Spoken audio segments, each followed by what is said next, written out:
প্রত্যেকটা বাংলাভাষীদেরকে বলছি, আজকে বাংলা পক্ষের পর্দা ফাঁস করেই ছাড়ব।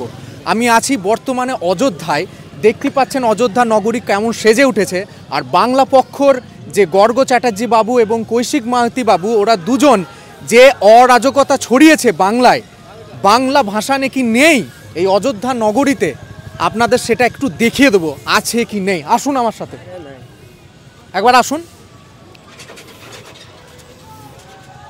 ভালো করে দেখবেন ওখানে কি লেখা আছে, রাম কি পারি, মানে এখানে সিঁড়ি বাংলায় লেখা আছে, তো বাংলায় তো, বাকি সব ভাষা যেমন লেখা আছে 22টা ল্যাঙ্গুয়েজ, আমাদের যেমন অফিসিয়াল তেমনি 22টা ল্যাঙ্গুয়েজ লেখা আছে এখানে যেমন আছে তেমন। এবার দাঁড়ান, এবার আসুন ভালো করে। বাংলা পক্ষ কি করেছিল, বাংলা পক্ষ এই লেখাটাকে দেখিয়েছিল, দেখিয়ে বলেছিল, হলো দেখছেন, খুঁজছেন, আনন্দ হচ্ছে যে বাংলা ভাষায় কোথাও নেই।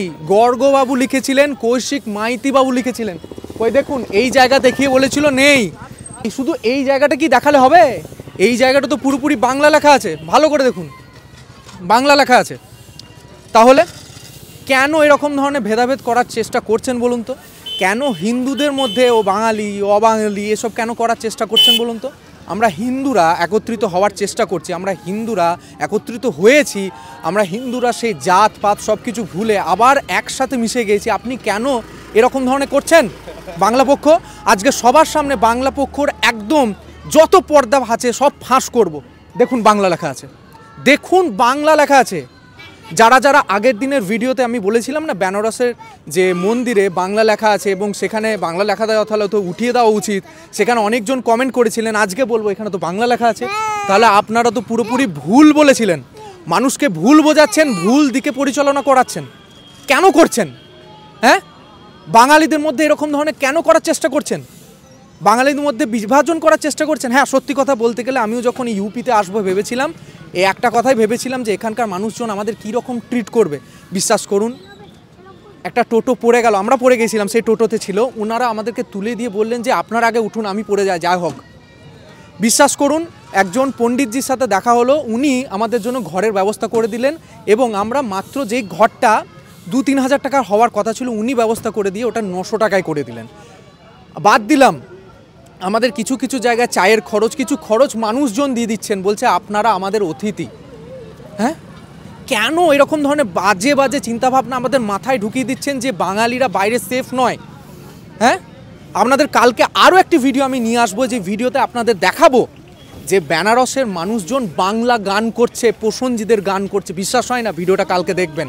আর বাংলা পক্ষ আপনারা যেভাবে মানুষদের মাথায় উল্টো পাল্টা ঢোকাচ্ছেন, এখানে বাংলা স্পষ্টভাবে লেখা আছে, কোনো এডিটেড নয়, লাইভ ভিডিও চলছে, তাই তো লাইভ ভিডিও চলছে, সেই লাইভ ভিডিওতে বাংলা লেখা আছে। একবার আমার যে ক্যামেরাম্যান আছে তাকে একবার বলে দেবো, ভাই একবার তুই ধর, ওখানে বাংলায় লেখা আছে তো? একদম বাংলায় লেখা আছে, পুরো স্পষ্টভাবে বাংলায় লেখা আছে, রাম কি পারি, মানে রামের সিঁড়ি, রামের সিঁড়ি এখানকার লেখা আছে।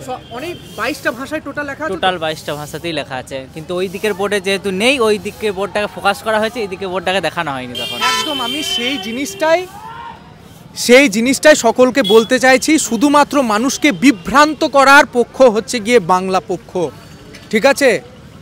আমরা সনাতনী, আমরা কোনো পার্টির লোক না, আমি নিজে কোনো পার্টির লোক নয়, আমি সনাতনী।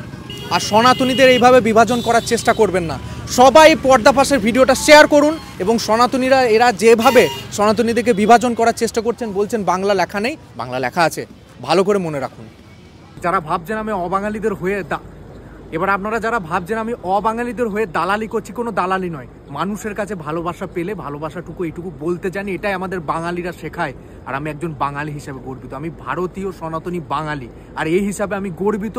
কেউ যদি আমাদের সাথে ভালো ব্যবহার করে সেটা বলবো, যদি আমাদের এই ভাই বাঙালি ভাই ভূমিপুত্ররা যদি ভালো ব্যবহার করে সেটাও বলবো, খারাপ ব্যবহার করলে সেটাও বলবো, কোনো যদি অবাঙালি খারাপ ব্যবহার করে সেটাও বলবো। আবার দেখা হবে নতুন কোনো এপিসোড, নতুন কোনো জার্নিতে।